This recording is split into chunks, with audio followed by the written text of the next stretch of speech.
ॐ जय जय जय नमस्तु नमस्तु नमस्तु। मङ्गलं भगवान् वीरो मङ्गलं गौतमो गणे मङ्गलं कुन्दकुन्दाख्यो जयन्तनोऽस्तु। सर्वमङ्गलमाङ्गल्यं सर्वकल्याणकारकं प्रधानं सर्वधर्माणां जैनं जयतु शाश्वतं जैनं जयतु शाश्वतं जैनं जयतु शाश्वतं। नमः साराय स्वानुभूत्या चकास्ते विचित्रभावाय भावाय सर्वभावान्तरदर्शिने सर्वभावान्तरदर्शिने सर्वभावान्तरदर्शिने।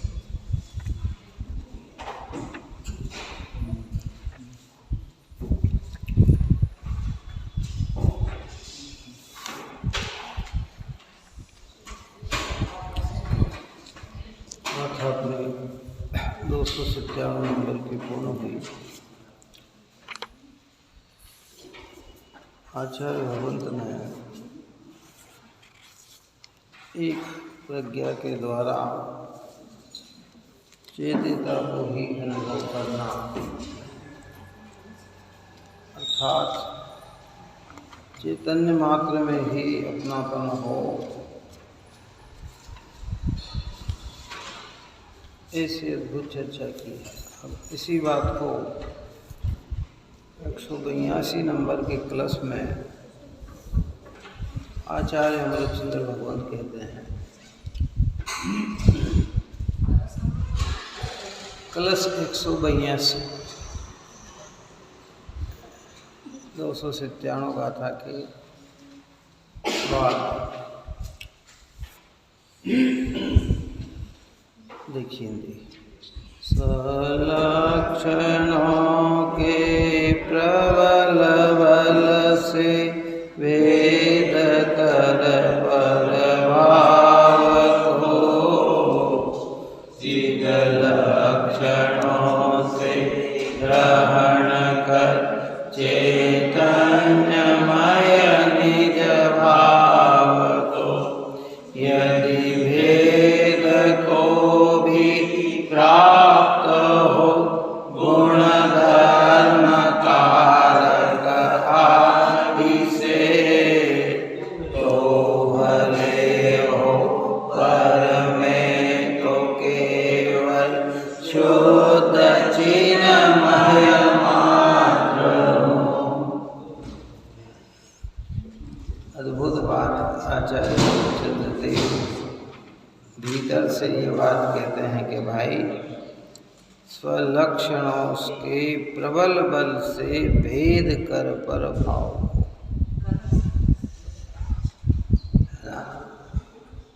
स्वलक्षणों के प्रबल बल आत्मा का स्वलक्षण जो चैतन्य स्वभाव है, चेतन है, उसमें पूरी ताकत लगाकर है भेद कर पर भाव, सारे भाव एक तरफ और मेरा चैतन्य भाव एक तरफ।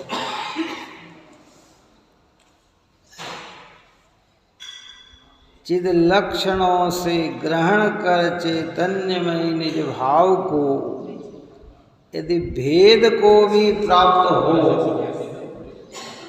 गुण धर्म कारक आदि से, है ना,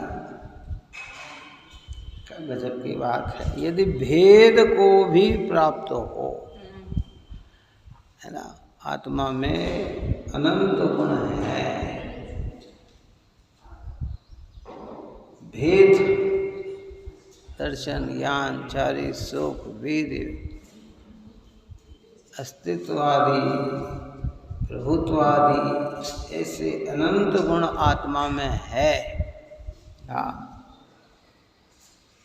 और सत्व सत्व, नित्य नित्य, परस्पर विरोधी धर्म और कर्ता कर्म करण संप्रदान अप्रदान अधिकरण, ये कारक आदि से तो भले हो, पर मैं तो केवल शुद्ध चिन्मय मात्र हूँ।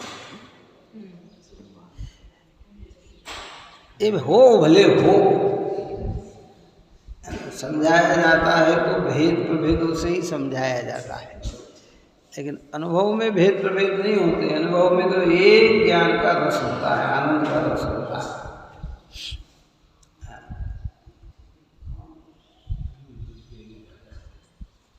रागादिक विकार तो मेरा है ही नहीं, वो तो भाव से तो मैं भिन्न ही हूँ। इससे शरीर, संयोग, इंद्री, मन, वाणी, कर्म, नौकर्म, ये तो सब एक तरफ ही है, पर आत्मा में अगर कहीं गुण भेद भी हो, धर्म भेद भी हो, कारकों का भी भेद हो, तो भी दृष्टि उन भेद को ग्रहण न करते हुए एक चिन्ह मात्र को ग्रहण करती है।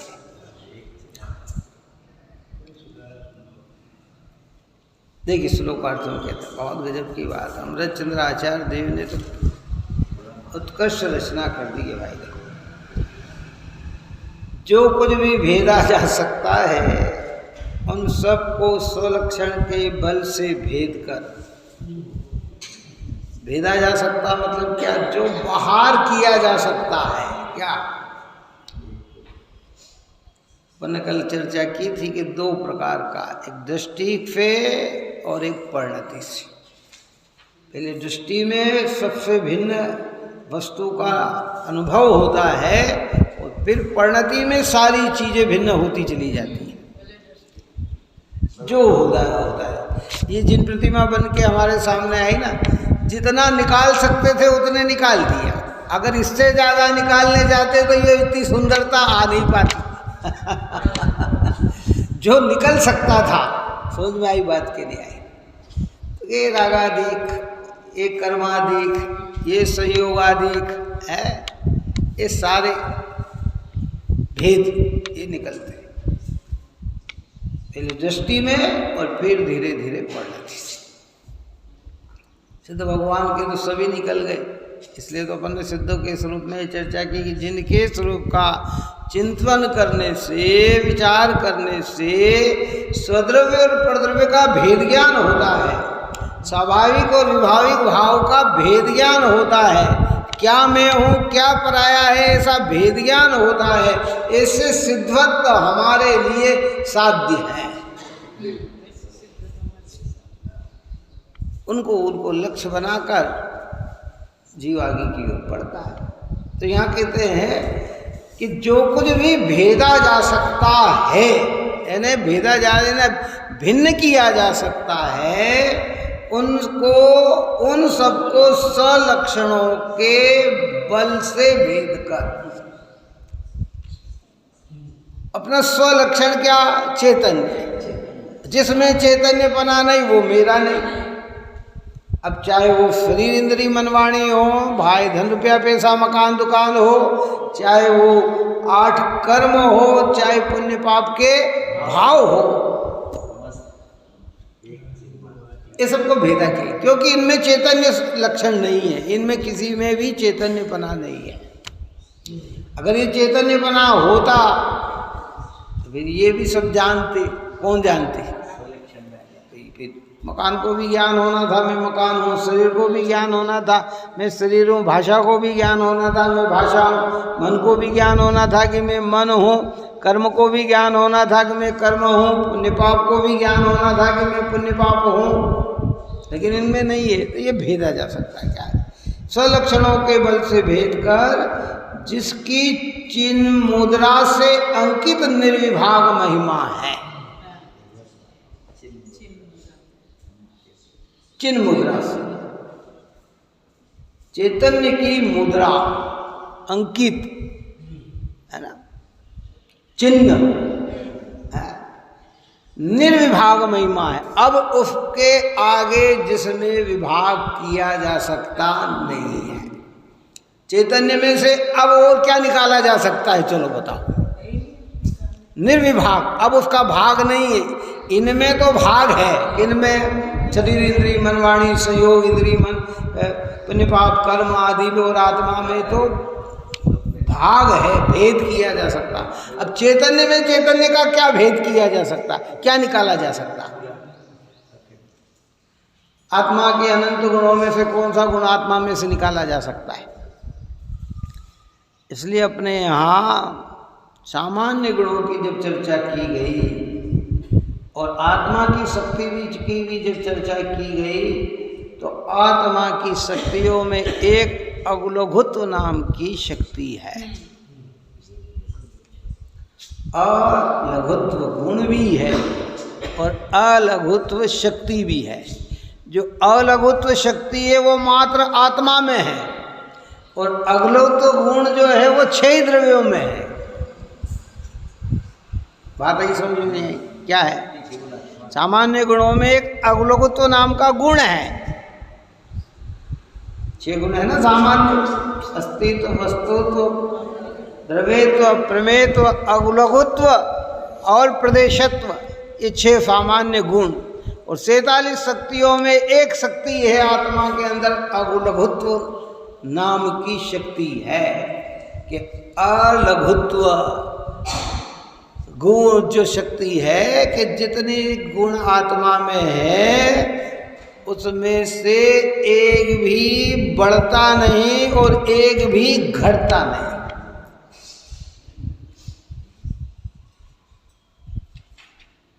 यानी नहीं, लघुत्व, लघु यानी छोटा, घृत यानी बड़ा, जो है सो है। और ऐसे उद्गलादिक में भी है। अब आत्मा में जितने गुण है उसमें से क्या निकाला जा सकता है, और जो है नहीं उसमें कहाँ से लाया जा सकता है? कुछ नहीं लाया जा सकता।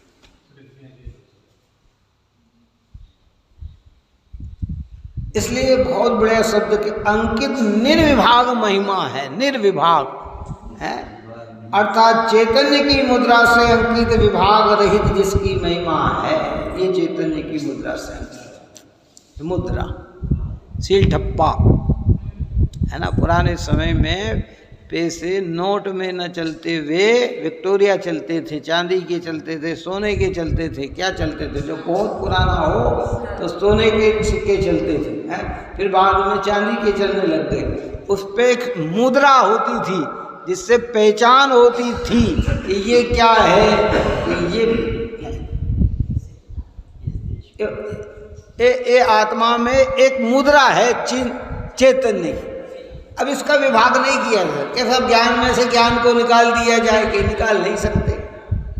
आत्मा के अनंत गुणों में से एक गुण नहीं निकलता है, हम समझे तो भी नहीं निकलता है और न समझे तो भी नहीं निकलता है, और गुण कोई मिलता भी नहीं है आके। ऐसा है नहीं कि पहले तो था नहीं फिर।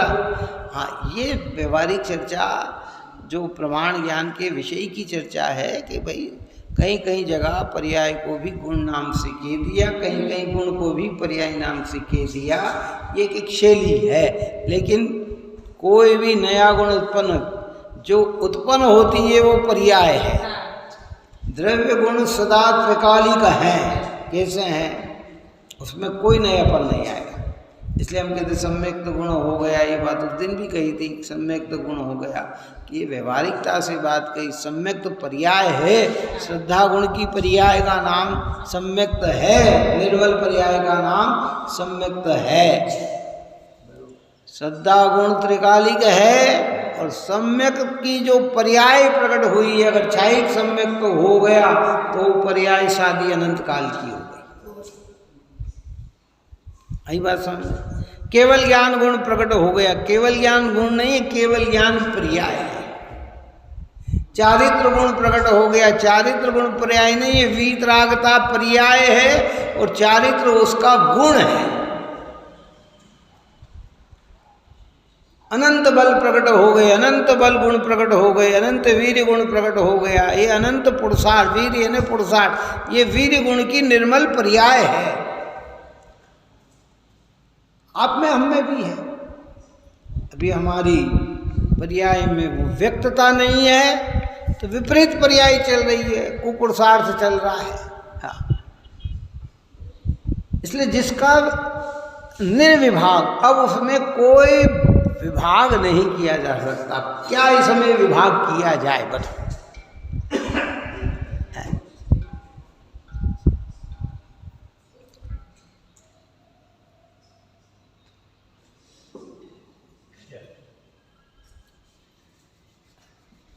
परमाणु और अणु है ना, जिसका कोई दूसरा विभाग न हो, उस एक पुद्गल परमाणु को क्या कहते हैं? मतलब कहने का, अगर उसका भेद हो तो वो स्कंद हो जाए, है ना। अगर उसको अलग किया जाए तो फिर उसका नाम क्या होगा? स्कंद। लेकिन जिसका कोई भेद ही नहीं हो सकता, इतना ही सूक्ष्म है। यहाँ कह रहे कि अब आत्मा में से चैतन्य क्या निकल सकता है? ये निर्विभाग है।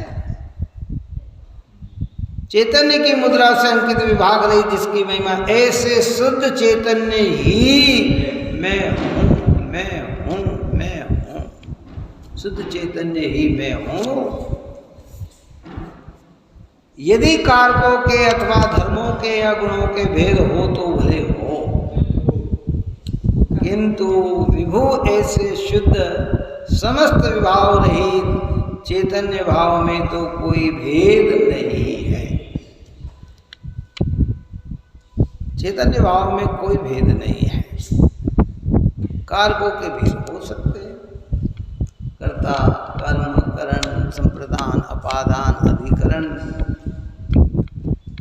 गुण भेद हो सकते हैं, ज्ञान, दर्शन, चारि, शोक, वेद आदि है। धर्म के भेद हो सकते हैं, है ना। आत्मा अनंत गुणों का धर्मी है। वो धर्म की जब चर्चा करते हैं तो परस्पर विरोधी पाए जाने वाले धर्म, नित्यत्व, अनित्यत्व, सत्व, असत्व, तत्, अतत्व, ये सारे हैं वो। लेकिन मैं तो कैसा हूँ?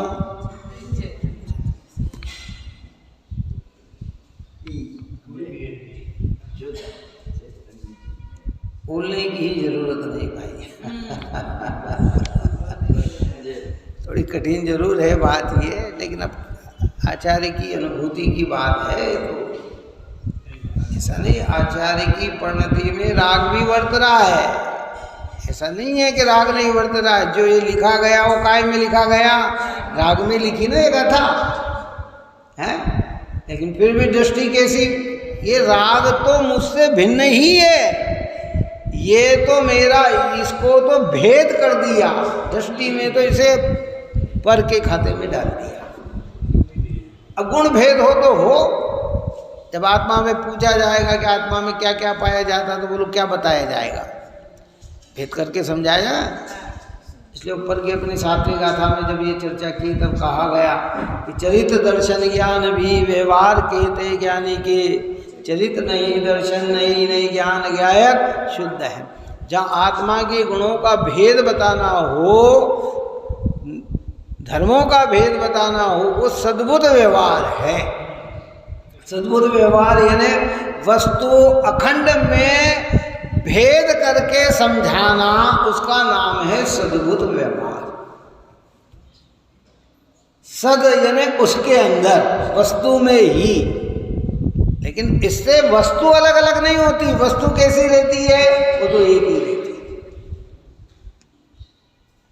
है। यही बात समझ में। राग का भेद करना ये अलग विषय हो गया, ये असद्बुद्ध में चला गया। लेकिन ये सद्बुद्ध है। जो आचार्य गाथा लिख रहे हैं उन्हें भी पता है कि राग है, लेकिन वो उसको अपने अस्तित्व में स्वीकार ही नहीं करते। किसके अस्तित्व में? दृष्टि उन्हें स्वीकार नहीं करती है। मैं तो चैतन्य की मुद्रा से मुद्रित हूँ। चिन्ह मेरा क्या है? चैतन्यपना है।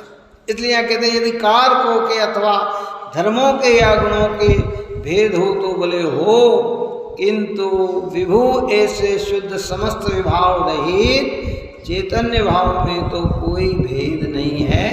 इस प्रकार प्रज्ञा के द्वारा आत्मा को ग्रहण किया जाता है। एक प्रज्ञा के द्वारा ऐसा आत्मा को अनुभव किया जाता है। क्योंकि चिन्मात्र मुद्रा है सो मैं, बाकी सब पर।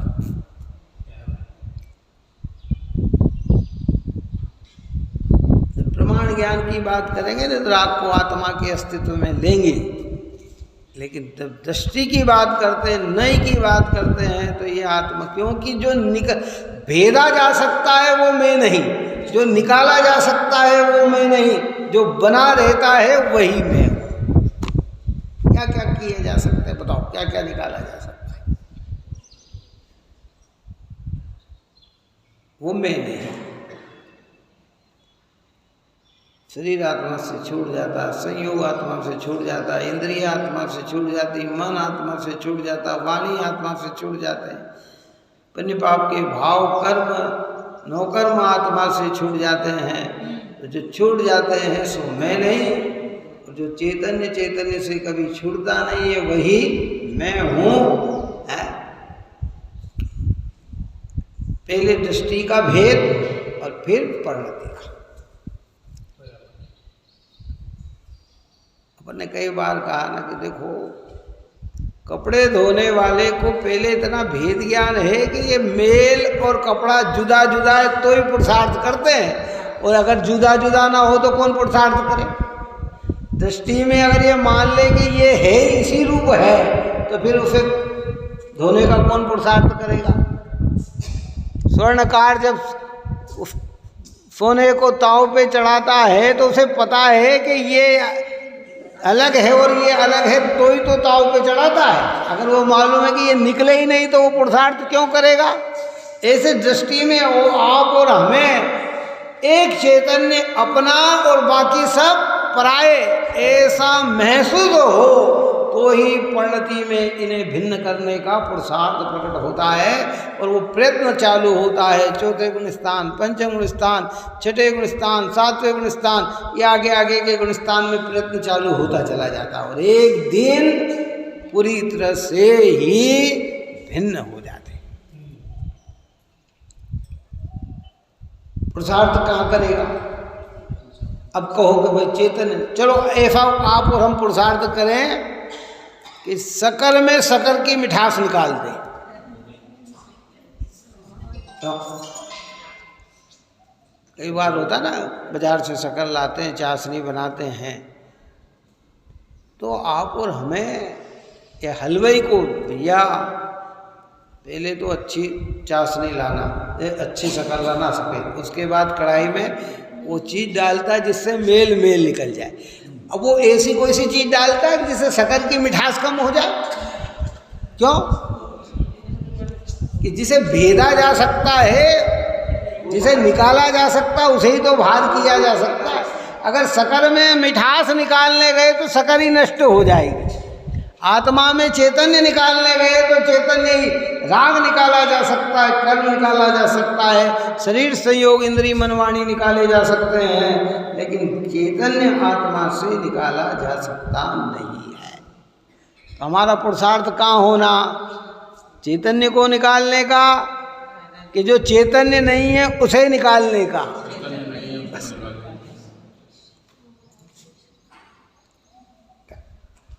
किंतु विभु ऐसे शुद्ध दृढ़ अचल नित्य समर्थ सर्वगुण पर्यायों में व्यापक आत्मा में शक्ति है ना, विभुत्व नाम की शक्ति, आठवीं शक्ति विभुत, सातवीं शक्ति प्रभुत्व है, 47 शक्तियों में है ना, जीवत्व शक्ति, चिति शक्ति, दृश्य शक्ति, ज्ञान शक्ति, सुख शक्ति, वीर शक्ति, प्रभुत्व शक्ति, विभुत्व शक्ति है, फिर सर्वदर्शी फिर सर्वज्ञ शक्ति है, सछत्र सप्रकाशत्व आदि सारी शक्तियों की चर्चा फिर आगे पहले तो निकली थी, फिर आएगी परिशिष्ट में, फिर चर्चा करेंगे। अद्भुत शक्ति है। विभुत्व, विभु अर्थात समस्त गुण में व्यापक चैतन्य बना, अनंत गुणों में व्यापक चैतन्य बना पसर रहा है? विभाव रहित काय में, विभाव में चैतन्य नहीं पसरता, चैतन्य काय में पसरता है? अपने स्वभाव में पसरता है। क्या चैतन्य भाव में तो कोई भेद नहीं है। इस प्रकार प्रज्ञा के द्वारा आत्मा को ग्रहण किया जाता है। जब ये बात कही जाती नहीं नीचे की भूमि, मैं तो चिन्मात्र चैतन्य मूर्ति हूँ, दृष्टि सब अशुद्धता को गौण करके एक शुद्ध चैतन्य को ही स्वीकृत करती है, जिसको ऊपर की गाथाओं में हे जीव उसे शुद्ध नहीं जानना जो आत्मा को अबद्ध स्पर्श दिखाती है,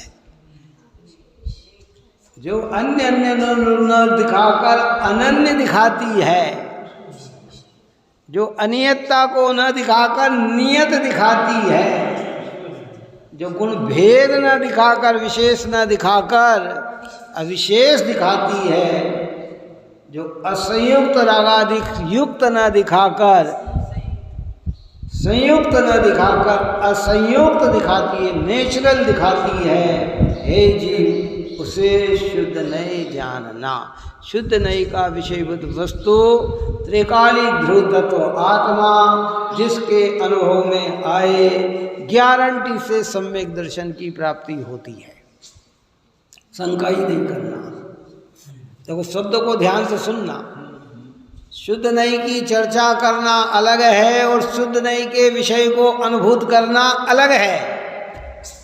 ज्ञान के विषय में शुद्ध नहीं की व्याख्या आ जाए वह सम्यक तो नहीं है। शुद्ध नहीं जैसा बताता है वैसा अनुभव में आए तो सम्यक तो गारंटी से है, जिसको 11वीं गाथा में स्पष्ट कह दिया कि व्यवहार नहीं है भूतार्थ दर्शित, शुद्ध नहीं भूतार्थ है और भूतार्थ आश्रित आत्मा सुदृष्टि निश्चय होए है। तुम्हें शंका करने की जरूरत नहीं है, संशय करने की जरूरत नहीं है। जिन्हें ऐसी अनुभूति होती है उन्हें सम्यक दर्शन नियम से होता है।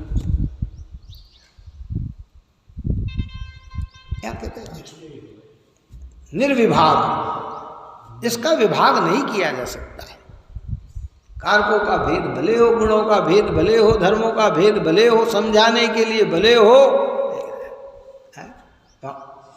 एक अखंड परिवार होता है ना, अखंड परिवार जो वास्तविक वर्तमान में स्वार्थ भरे परिवार की बात नहीं करते हैं, जो वास्तविक परिवार होते हैं अखंड परिवार, जिसके आगे हम गोत्र लगा देते हैं कि एक अंड 100 जने का है।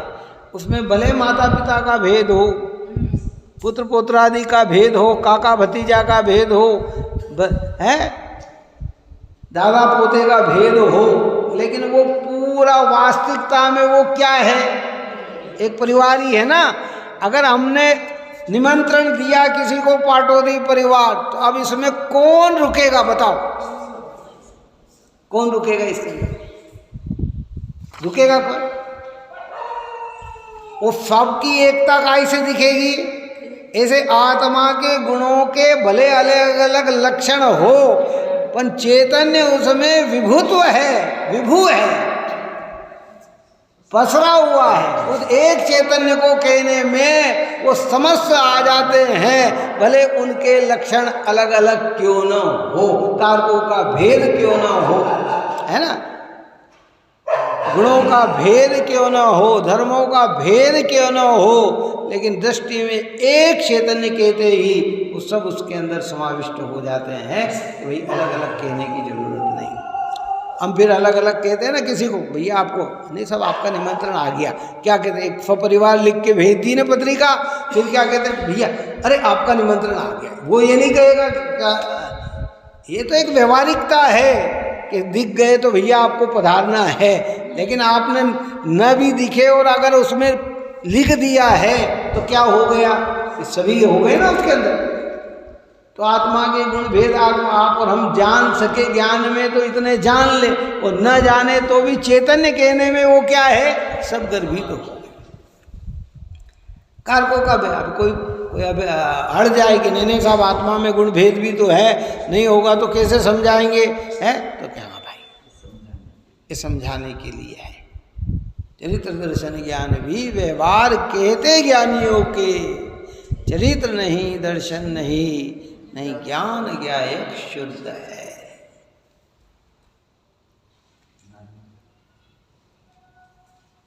अब इसमें से क्या कौन सा गुण निकल सकता है, चलो आत्मा में से बताओ।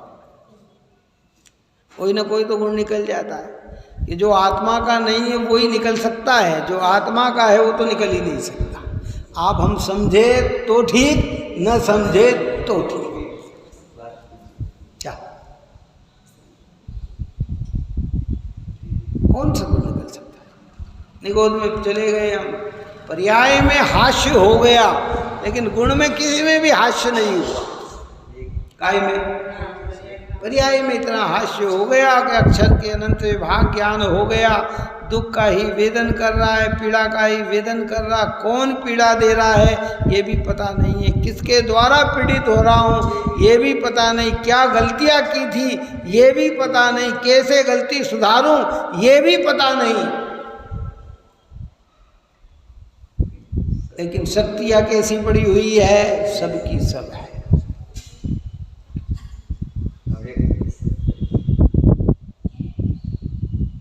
दूसरा विभाग नहीं, निर्विभाग है।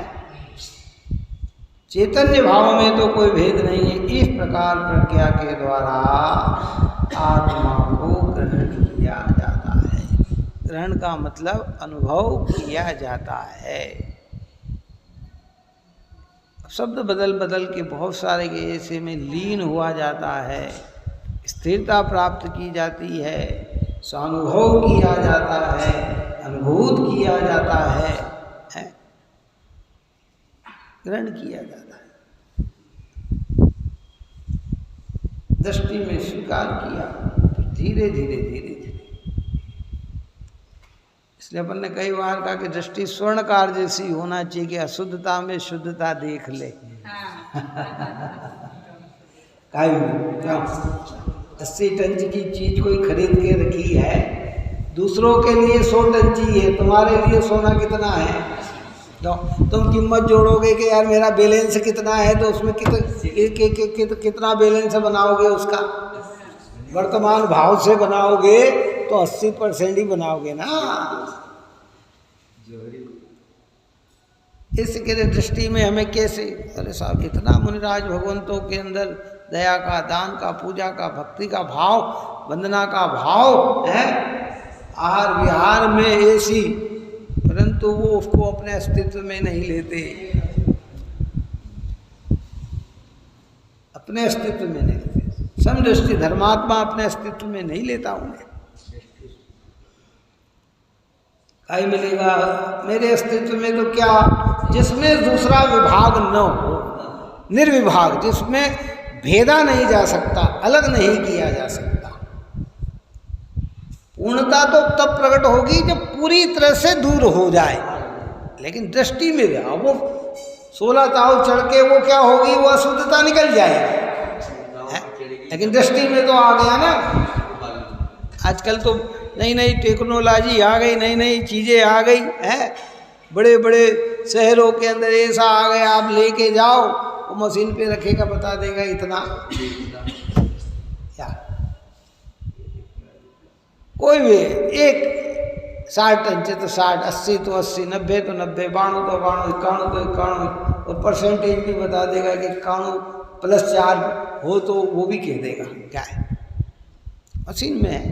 अब उसने क्या किया उसके अंदर, ऐसी योग्यता, सम्यक दृष्टि के ज्ञान में ऐसी योग्यता प्रकट हो गई, दृष्टि में ऐसी योग्यता प्रकट हो गई कि क्या आत्मा कैसा। अमृतचंद्र आचार्य देव खुद कह रहे ना तीसरे कि यद्यपि मेरी परिणति अभी रागादिक से मलिन है, पर मैं स्वभाव से कैसा हूं? चिन्ह मूर्ति हूं, चैतन्य मूर्ति हूं।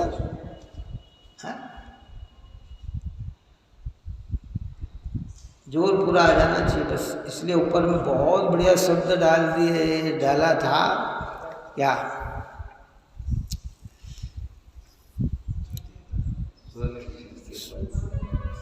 स्वलक्षण के बल से, बल यानी पुरुषार्थ बस। जिसमें चैतन्य बना है वो मैं हूं। अच्छा चलो, सर्वज्ञ भगवान के ज्ञान के आधार से अपन चर्चा करें, आचार्य भगवंतों के ज्ञान के आधार से अपन चर्चा करें, वास्तविक चर्चा करें, तो पूरे विश्व में जैन कितने हैं? मैंने पहले शब्दों को ध्यान रख बोला है, क्या कहा? सर्वज्ञ भगवान के ज्ञान के आधार से चर्चा करें, निर्ग्रंथ मुनिराज भगवंतों के ज्ञान के आधार से चर्चा करें, तो जैन कितने हैं पूरे भारत? भारत ही ले लो, भी विश्व को छोड़ दो। अब हम सब जैन में आएंगे?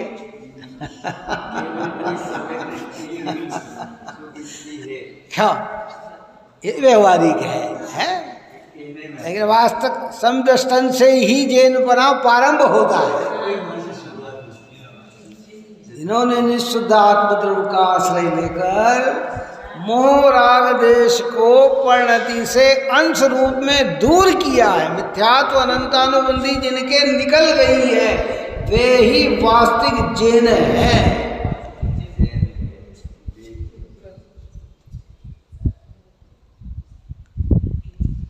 वो जैन है।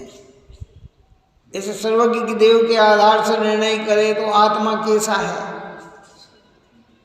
जिसमें चैतन्य पना है बस वही आत्मा है। जो चैतन्य से हटके है वे सब आत्मा नहीं है। अब उसमें क्या क्या आ सकता आप और हम विचार करो, बस जितनी जितनी चर्चा करो। कहने साहब ये 63 साल से शरीर मेरे साथ है, तो ये शरीर तो जीव है ना। कि 63 क्या 83 लाख पूर्वांग तक रहे तो भी जैन नहीं है, 3 पल्ले तक रहे तो भी जीव नहीं है। इतने 33 सागर सर्वार सिद्धि में रहे तो भी जीव नहीं है, पर वहाँ उन्हें जागृति है। हम यह बेहोश है। हमें जब जब आत्मा की बात आती है क्या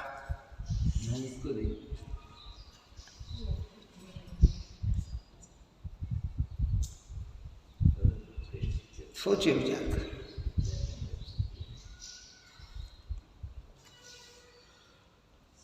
गजब की बात है, घबराना नहीं। अब अधिकार मोक्ष से चल रहा है। देखो ये इतनी उत्कृष्टता सुनने के बाद दृष्टि को निर्मल बनाने की ये प्रक्रिया है। काहे की भूमिका में जो करुणा, वात्सल्य, प्रीति, प्रेम है, ये सब भाव ज्ञानियों को भी होते हैं। अज्ञानी ज्ञानी में अंतर है कि अज्ञानी उन भाव में अपनापन पूरा जोड़ता है और ज्ञानी इससे भिन्न चैतन्य में अपनापन जोड़ता है। बस इतना सा अंतर है। बाद में प्रवृत्ति तो वैसी ही होगी। मुनिराज की प्रवृत्ति कैसी दिखेगी? अगर एक भी मूल गुण के विपरीत प्रवृत्ति दिखे तो मुनिपने में दोष लग जाता है, काय में दोष लग जाता है। लेकिन वो प्रवृत्ति है, वो आत्मा नहीं है। बस इतनी सी बात समझाना चाहते। वेदन में क्या आता है? वेदन का मतलब दृष्टि में क्या आता है? चैतन्य है वह में, कि चैतन्य के बाहर है वह में। चैतन्य में जो निकाला जा सकता वो निकल जाता है। कोई समय के साथ आजकल तो गवर्नमेंट ने भी ऐसे नियम बना दिए हैं बहुत सारे, हम आप और हमारे सब देश विदेशों में, कि भारत में जन्मा हुआ व्यक्ति विदेश जाएगा, वीजा बनाएगा तो वो एक लिमिटेशन समय के लिए ही बनता है। इसके बाद आप समय पूरा हो गया तो है वो एक व्यवस्था बन जाती है। क्या कहते हैं, ये विकार इनकी सबकी एक मर्यादा है। शरीर संयोग की सबकी मर्यादा है। स्थिति लेकर स्थिति पूरी हुई के भैया चेंजेबल। और चैतन्य में क्या चेंज? अब भारत के अगर हम मूल निवासी हैं, बताओ, तो भारत के किसी भी कोने में जाएंगे, कौन निकाल सकता है हमको? क्यों है? गांव के लोग वड़नेगर में आ जाए तो हम भगाते हैं उन्हें? हम यहाँ से इंदौर चले जाएं तो कोई भगाता है हमें? इंदौर वाला बॉम्बे चले जाए तो कोई भगाता है उन्हें? नहीं भगाएगा। भारत का प्रमाण है। लेकिन विदेश में चले जाएंगे तो समय हुआ तो क्या करे, क्या किया जाएगा? ये तुम्हारा अस्तित्व नहीं है यहाँ पे। क्या कहते हैं? इससे यहाँ कह रहे हैं कि भैया चैतन्य में से चैतन्य नहीं निकाला जा सकता। क्या नहीं निकाला जा सकता? ये परमानेंट चीज है। बाकी तो सब शरीर, मन, इंद्रिय, मन, वाणी सब अपने अपने हिसाब से निकल जाते हैं। एक के बाद एक के बाद एक के बाद एक के बाद बदलाव होना चालू हो जाता है। इनकी भावार्थ करते हैं। जिनका स्वलक्षण चैतन्य नहीं है, ऐसे प्रभाव तो मुझसे भिन्न है। प्रभाव में क्या कहा? दो प्रकार के प्रभाव, वो ध्यान से सुनना। कितने प्रकार के?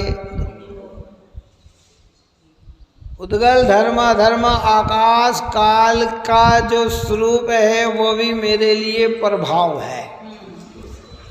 और जो रागादिक विकल्प भाव है, पुण्य पाप के भाव हैं, वे भी प्रभाव है। क्या कहा? हाँ, स्व में दिखते हैं लेकिन मेरे चैतन्य स्वभाव वाले नहीं हैं, तो वो भी क्या है? प्रभाव है। हाँ। ऐसे प्रभाव तो मुझसे भिन्न है। मैं तो मात्र शुद्ध चैतन्य ही हूँ। देखो कितना जोर लगाया, शुद्ध चैतन्य ही हूँ। इसमें कोई कल्पना दूसरी नहीं करना, कोई कल्पना। देखो प्रमाण ज्ञान का ज्ञान कर कर उस प्रमाण को गौण करके उस नई की बात को स्वीकार करना। काय की बात को? अगर प्रमाण का ज्ञान नहीं है तो खाली नई एकांत तो हो जाएगा। क्या समझ में आई? लेकिन उसका ज्ञान करके फिर अरे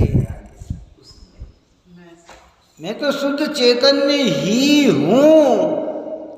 कर्ता कर्म करण संप्रदान अपादान अधिकरण कारक भेद, सत्व असत्व, नियत्व अनियत्व, एकत्व अनेकता आदि धर्म भेद और ज्ञान दर्शन आदि गुण भेद यदि कथनचित हो तो भले हो, परंतु शुद्ध चैतन्य मात्र भावों में तो कोई भेद नहीं है। ज्ञान का लक्षण, दर्शन का लक्षण अलग अलग है। किसका? अस्तित्व का लक्षण और वस्तुत्व का लक्षण अलग अलग है। क्यों? अलग अलग है कि नहीं? ज्ञान का लक्षण क्या? जानना। दर्शन का लक्षण क्या? सामान्य अवलोकन, देखना। अस्तित्व का लक्षण सत्ता बताना। वस्तुत्व का लक्षण अपनी प्रयोजन भूत क्रिया करना। ऐसे जितने भी गुण हैं, लेकिन सत्व अलग अलग नहीं है। ये सब क्या है? इन सब में कौन पसरा है? अपन ने वो दृष्टांत दिया ही था कि जैसे भारत देश है ना, दिल्ली, बम्बई, कलकत्ता, मद्रास है, सबकी पहचान अलग अलग तरीके से हो सकती है, लेकिन सत्व क्या है सब इनका? भारत बस रहा है सब। अगर दिल्ली की पहचान है तो कहते हैं कि काई से इंडिया गेट से वो जो बना है कुतुब मीनार है ना, ये इससे पहचान है। लक्षण उसके क्या?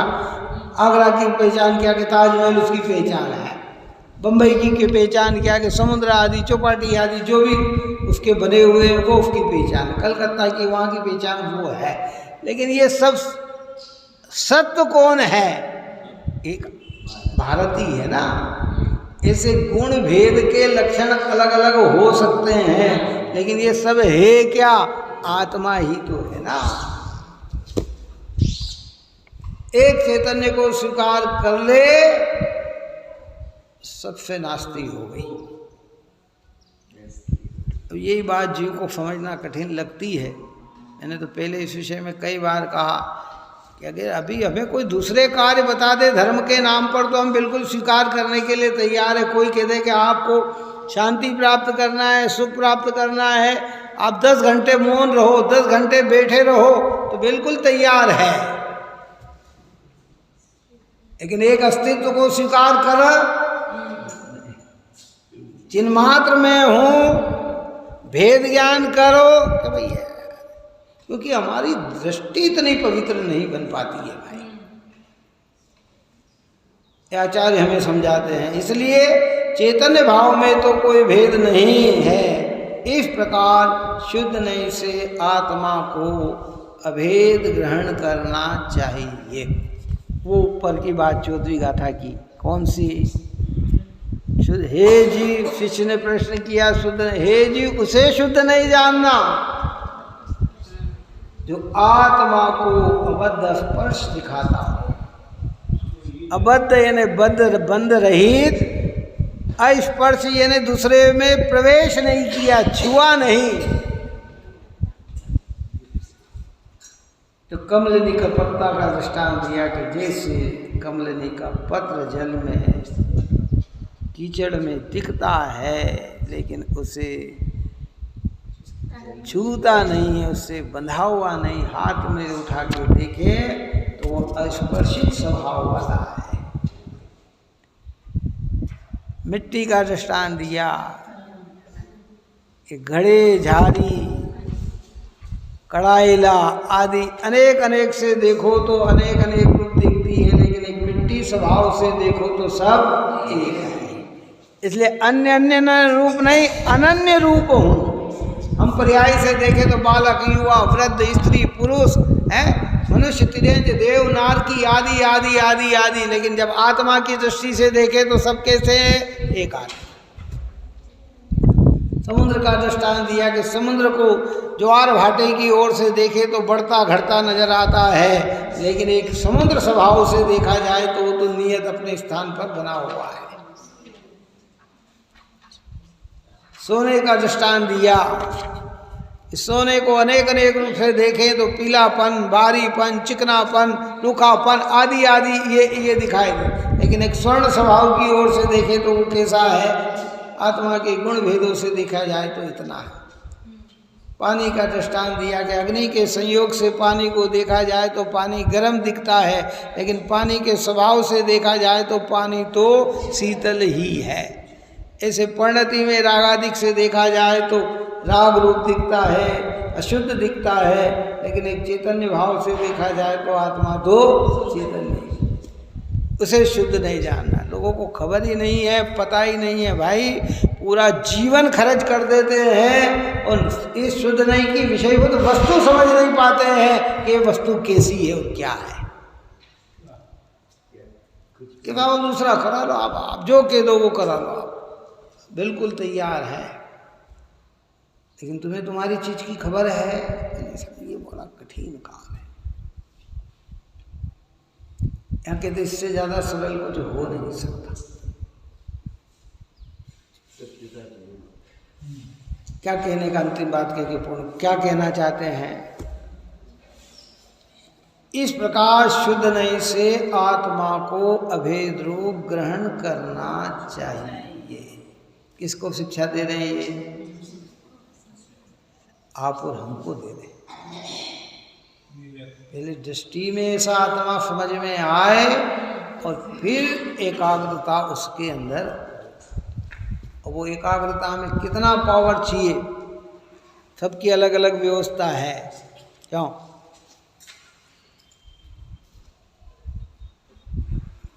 तवा गरम कैसे होगा?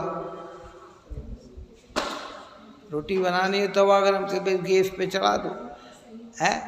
अब आपने तवा तो एक इतना सा भी तवा होता और इतना बड़ा भी तवा होता है, कितना, क्यों?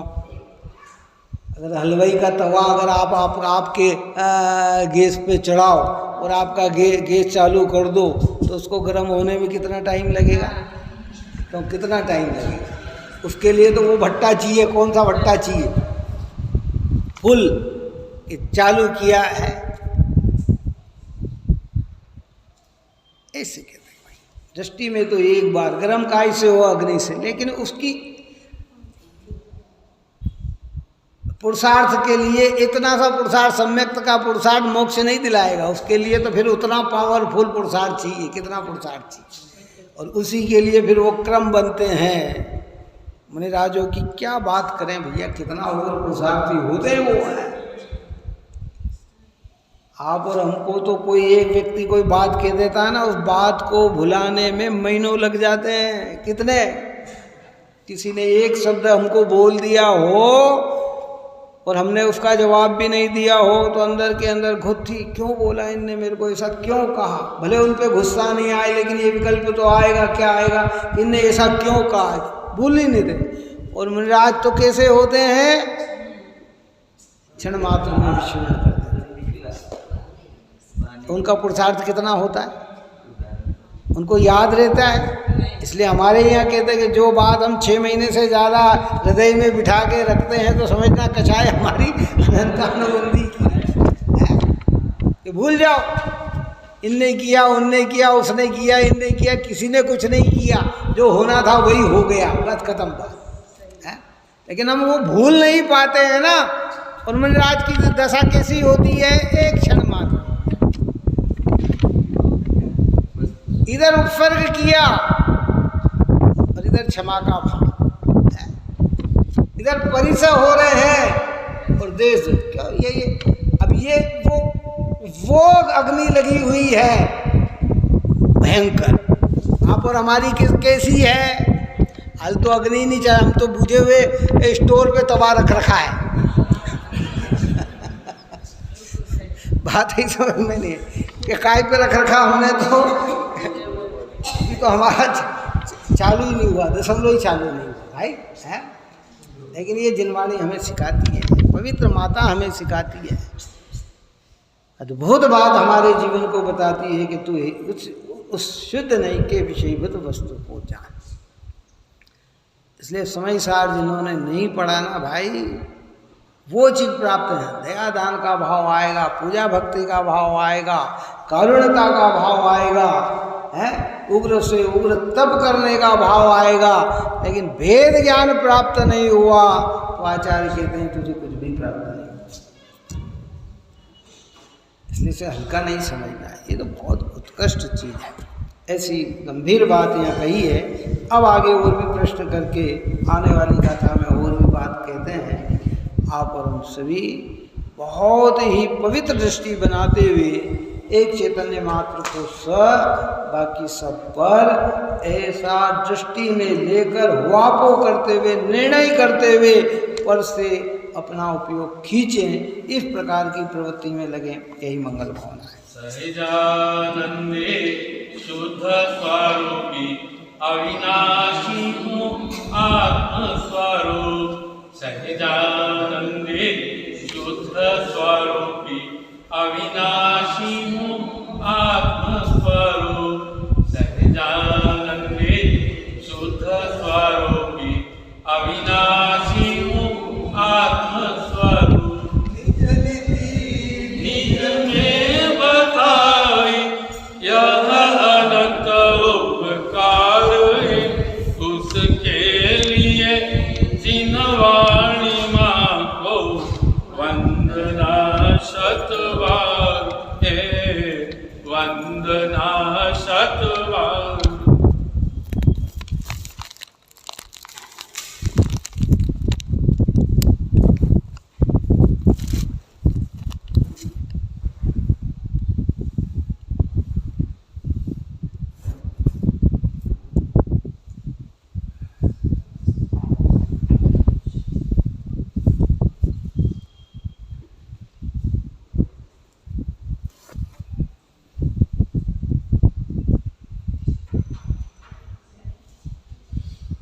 रावाणी के ज्ञान से सूझे लोकालो सोवाणी मस्तक नमो सदा देत हूँ